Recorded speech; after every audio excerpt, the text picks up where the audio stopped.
This channel does not promote any violent, harmful, or illegal activities. All content provided by this channel is meant for an educational purpose only.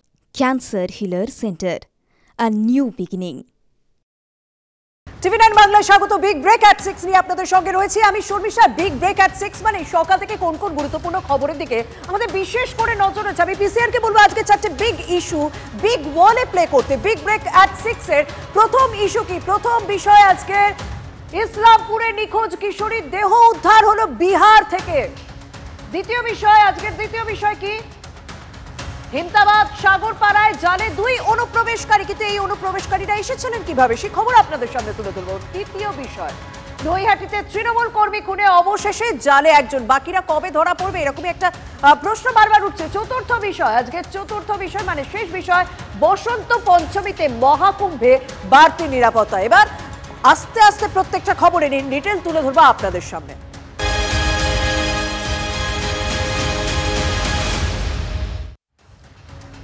বসন্ত পঞ্চমী যখন বুঝতেই পাচ্ছেন আমরা এই ছবি তো দেখে অভ্যস্ত নয়, মানে পড়াশোনার জায়গায় বিদ্যার স্থানে একটা ভয়ের আবহ থাকবে। আজ তো উৎসবের আবহ, আজ তো পুজোর ছবি, বাণী বন্দনায় বেনজির ছবি। বাংলার শিক্ষাঙ্গনে হাইকোর্টের নির্দেশে পুলিশের নিরাপত্তা সত্ত্বেও সরস্বতী পুজোর দিনই যোগেশচন্দ্র ল কলেজের পড়ুয়াদের ধর্ষণ, বাঁশপেটা করার হুমকির অভিযোগ তৃণমূলের ছাত্র নেতা সাব্বির আলীর বিরুদ্ধে।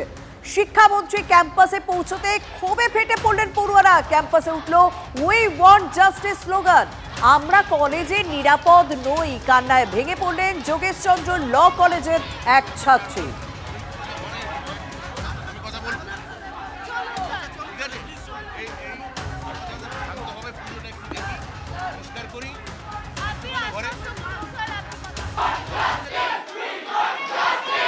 আমাদের অভিযোগ বহিরাগতরা ঢুকে আমাদের কি করে ঢুকে কলেজে আমাদেরকে এগেইনস্ট রেপ থ্রেট দিতে পারে। এরা কারা?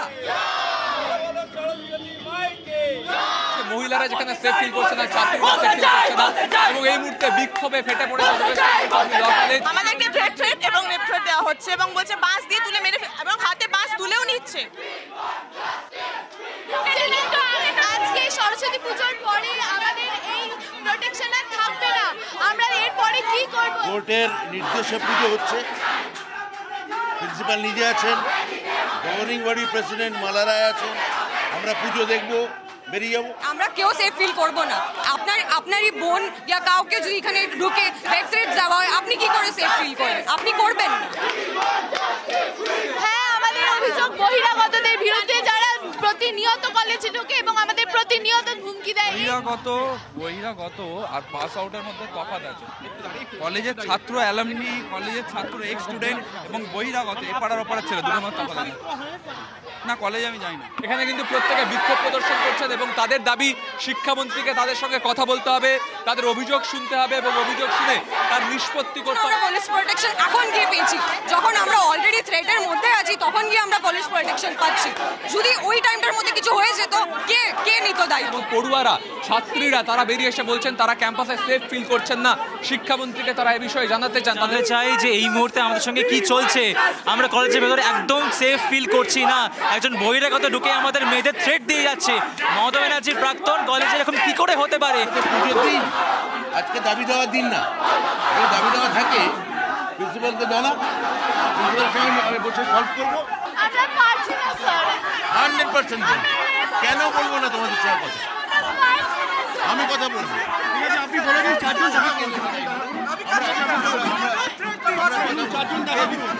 যিনি কান্নাকাটি করেছেন তিনি খোঁজ নিলে দেখবেন হয়তো কলেজের নাটকেও তিনি কান্নার পাঠ করেন। র্যালি এটা কতদিন ধরে চালিয়ে যাচ্ছে? অনেক দিন ধরে এটা চলছে, তবে এবছর এটা হিউজ।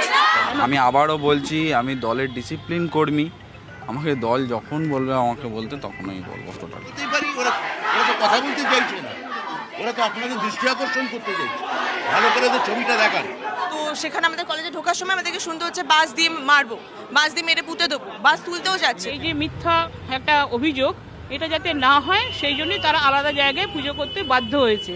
কিন্তু এখানে কিছু কিছু রাজনৈতিক মনোভাবাপন্ন, অন্য দলের রাজনৈতিক মনোভাবাপন্ন, তারা চাইছেন কলেজটা ঘিরে একটা রাজনীতি হোক, কিন্তু আমরা কখনোই চাইবো না। এটাও বাংলাদেশ বানিয়ে দিয়েছে, এটাও বাংলাদেশ বানিয়ে দিয়েছে।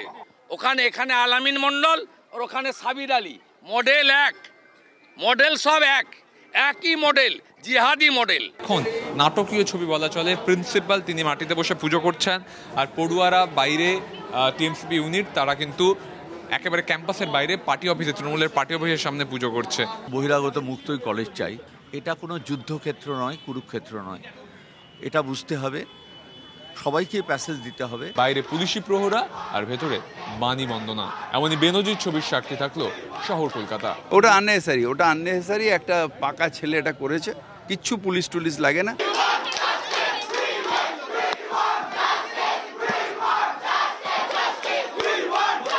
মুখ্যমন্ত্রীর নির্দেশে ব্রাত্য বসু গিয়েও তো ওখানে ঝামেলা থামাতে পারলেন না। তৃণমূল নিজে আসলে গণতান্ত্রিক ব্যবস্থাটাকে গলা টিপে মেরেছে এই আজকের দিনটা দেখার জন্য।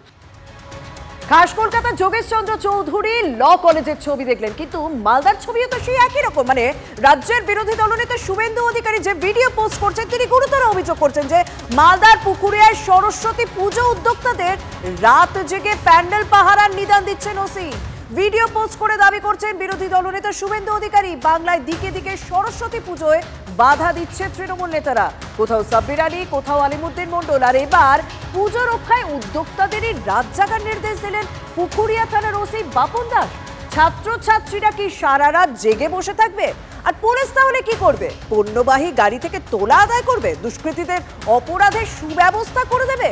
পশ্চিমবঙ্গের মানুষ বুঝুন এই সরকার ও প্রশাসনের মতলব কি।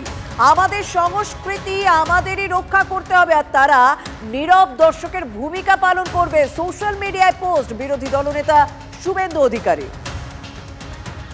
এবং সব থেকে গুরুত্বপূর্ণ, প্রত্যেক পুজো কমিটিকে বলা হয়েছে যে আপনারা রাতের বেলায় মণ্ডপ ফাঁকা ছেড়ে দেবেন না, সাউন্ড বক্স আছে সেটা বাজাবেন। এবং সব থেকে গুরুত্বপূর্ণ, প্রত্যেক পুজো কমিটিকে বলা হয়েছে যে আপনারা রাতের বেলায় মণ্ডপ ফাঁকা ছেড়ে দেবেন না, সাউন্ড বক্স আছে সেটা বাজাবেন। সরস্বতী পুজোকে কেন্দ্র করে বিভিন্ন জায়গায় তর্ক বিতর্ক শুরু হয়ে গিয়েছে, যা রাজনৈতিক উদ্দেশ্যে কাজে লাগাচ্ছেন বিভিন্ন রাজনৈতিক দল। বিজেপি নেতা শুভেন্দু অধিকারী তিনি সোশ্যাল মিডিয়া পোস্ট করছেন, কিন্তু এই বিষয়টাকে নিয়ে তৃণমূল কংগ্রেস এবং বাম তারা কিভাবে দেখছেন একবার শুনুন। বাংলায় সব ধর্মের সমান অধিকার, আর সরস্বতী পুজো তো হবেই, এটা স্বাভাবিক ব্যাপার। দুর্গা পুজো, সরস্বতী পুজো এগুলো হবে না।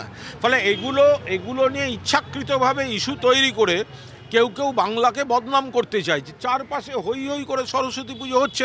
এবার কোন কলেজে ছাত্রদেরই ডে সেকশন বনাম মর্নিং সেকশন, বা ছাত্রদেরই কেউ আমরা করব না ওরা করবে, ওরা স্কুলের কলেজের মধ্যে করবে না ওরা কলেজের গেটে করবে, আমরা একতলায় করব না ও দোতলায় করব, এইগুলোকে দাঁড় করিয়ে দেওয়া হচ্ছে, যে পুজো করতে দেওয়া হচ্ছে না বলে। বাংলায় বাম আমলে এই ধরনের ঘটনা কখনো ঘটেনি। ফলে বাম আমলটা ভালো ছিল, এটা সবাই জানেন। আর শুভেন্দুবাবু অনেকই মন্তব্য ইত্যাদি করেন, প্রশাসনের ব্যর্থতা নিয়ে করেন। তো শুভেন্দুবাবুর যে দল, তারা যে কেন্দ্রীয় প্রশাসনে রয়েছে, 2023-এর ডিসেম্বর মাসে 3টে তারিখ ঘোষণা করেছিলেন তৃণমূলের নেতারা অ্যারেস্ট হবেন বলে, এখনও তারা অ্যারেস্ট হননি। তাহলে কেন্দ্রীয় প্রশাসন যেরকম তাদেরকে বাঁচিয়ে দিয়েছে তৃণমূলের নেতাদের, রাজ্য প্রশাসনও তেমনিভাবে এলাকার সমাজ বিরোধীদের বাঁচিয়ে দিচ্ছে। এই যে চেন সিস্টেমে দুষ্কৃতীদের বাঁচিয়ে দেওয়ার পদ্ধতি শুভেন্দুবাবু এবং মমতা বন্দ্যোপাধ্যায় গোটা পশ্চিমবাংলায় চালু করেছেন, এই ব্যবস্থাটা প্রথমে বন্ধ হওয়া উচিত।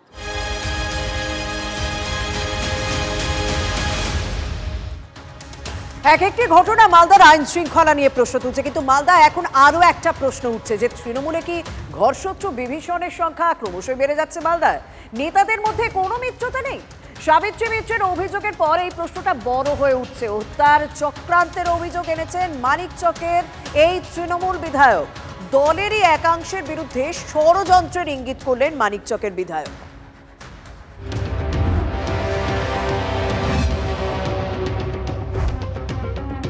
দুলাল সরকার, আশা শেখ, এক মাসের মধ্যে তৃণমূলের দুজন নেতাকর্মী খুন হয়েছেন। তোলপাড় হয়েছে রাজ্য রাজনীতি। তারপরও ছবিটা কি বদলালো? খুনের চেষ্টার অভিযোগ তুললেন মানিকচকের তৃণমূল বিধায়ক সাবিত্রী মিত্র।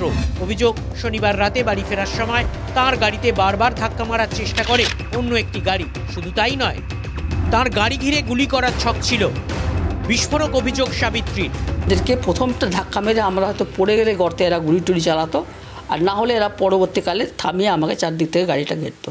এই জন্য এরা আমার সামনে থেকে আপনাকে ঘিরে ধরে গুলি মারার পরিকল্পনা ছিল? হ্যাঁ, গাড়িতে কয়েকজন লোক ছিল এবং ওরা মুখ বার করে দেখছিল, আমাদের গাড়িটাকে ফলো করছিল। এটা আমি বুঝতে পেরে গাড়িটা ঘুরিয়ে দিয়েছি। দলেরই একাংশের বিরুদ্ধে ষড়যন্ত্রের ইঙ্গিত তৃণমূল বিধায়কের। আমি মনে করছি যে এটা একটা ষড়যন্ত্র করে, এটা একটা বড় গেম প্ল্যান কিছু আছে এর পিছনে। আমি আজও বুঝতে পারছি না এটা কেন হলো। সামনে বিধানসভা নির্বাচন আছে, সেখানে কি কোনো রাজনৈতিক কোনো উদ্দেশ্য যাকে আপনাকে সরিয়ে দিলে কারো সুবিধা হবে? হতে পারি সেটা, এরকম মানসিকতা কিছু কিছু লোকের আছে। কারা কারা আমাকে এই ব্যাপারে ডিস্টার্ব করে আমি পার্টিকে জানিয়েছি। তাহলে কি এই ষড়যন্ত্রের পিছনেও সেই আবার কোনো বড় মাথা রয়েছে? তারাই কি এই সাবিত্রী মিত্রকে সরিয়ে দিতে চাইছে? কাকে নিশানা সাবিত্রীর? জেলা নেতৃত্বকে। তাই কি পুরো ঘটনাটা সরাসরি রাজ্য নেতৃত্বকে জানিয়েছেন? সুব্রতদাকে একটা SMS করে জানিয়েছিলাম, অনেক রাত হয়েছিল। রাজ্যকে জানানো বেশি জরুরি ছিল। আর এর আগেও এরকম একটা ঘটনা আমার সঙ্গে ঘটছিল। আমি ববিদা এসেছিলেন মালদাতে বাবলার কেসটাতে, তখন আমি ববিদাকে কিছু পার্সোনালি বলেছিলাম। ববিদা বলল ঠিক আছে আমি দেখছি। হ্যাঁ বলেছে, ওটা আমি পুলিশকে বলেছি এনকোয়ারি করতে, দেখে নিচ্ছে। উনি সুব্রত বক্সিকেও ফোন করেছিলেন? সবাইকে করেছেন উনি বলেছেন এটা খুব সিরিয়াস ম্যাটার। আমরা পুলিশ সুপারকে বলা হয়েছে যে ইমিডিয়েটলি দেখে যে ক্রিমিনাল তাকে অ্যারেস্ট করবে। কালকে শুনেছি, এটা দেখেছি, ওদের কাছেও শুনেছি। আমাকে সাবিত্রী মিত্র জানায়নি, কিন্তু আমাকে সাবিত্রী মিত্র আরেকজন আমাকে ফোন করে জানিয়েছে। সাবিত্রী মিত্রের অভিযোগের ভিত্তিতে গোটা ঘটনার তদন্ত শুরু করেছে পুলিশ। ইতিমধ্যে এক সন্দেহভাজনকে গ্রেফতারও করা হয়েছে। মুখ্যমন্ত্রী তার নিজের দলের MLA মন্ত্রীদেরকে, নেতাদেরকেই প্রোটেকশন দিতে পারছেন না। সাবিত্রী মিত্রকে বলবো যে তিনি যেন মুখ্য বিধানসভাতে এই বিষয়টা উল্লেখ করেন, আমরা সাথ দেব। দুলাল সরকার খুন হওয়ার পর মালদার পুলিশ সুপারকে সরাসরি ভর্ৎসনা করেছিলেন মুখ্যমন্ত্রী। আপনার ওখানে তো আজকে আমার একজন পুরো সহকর্মীকে মার্ডার হয়ে গেল এসপির অপদার্থতার জন্য। আগেও সে অনেকবার অ্যাটাক করেছে, সে ইলেক্টেড জনপ্রতিনিধিও ছিল। এটা খুব দুর্ভাগ্য আমাদের। এরপরও পরিস্থিতি বদলায়নি, আতঙ্কে ঘুম ছুটছে নেতাদের। আগে দুটো তৃণমূল ছিল, আদি তৃণমূল, নব্য তৃণমূল। আমি যখন তৃণমূলে ছিলাম 11-র পরে নব্য তৃণমূল দ্বারা আক্রান্ত হয়েছি। এখন আরও দুটো তৃণমূলের প্রজাতি তৈরি হয়েছে, আক্রান্ত তৃণমূল, আক্রমণকারী তৃণমূল। বকরার আমসত্ব নিয়েই কি এত দলাদলি? শীর্ষ নেতৃত্ব কি সেটা বুঝেও বুঝছেন না? শুভতোষ ভট্টাচার্যের report, TV9 Bangla. Cancer Healer Center, a new beginning.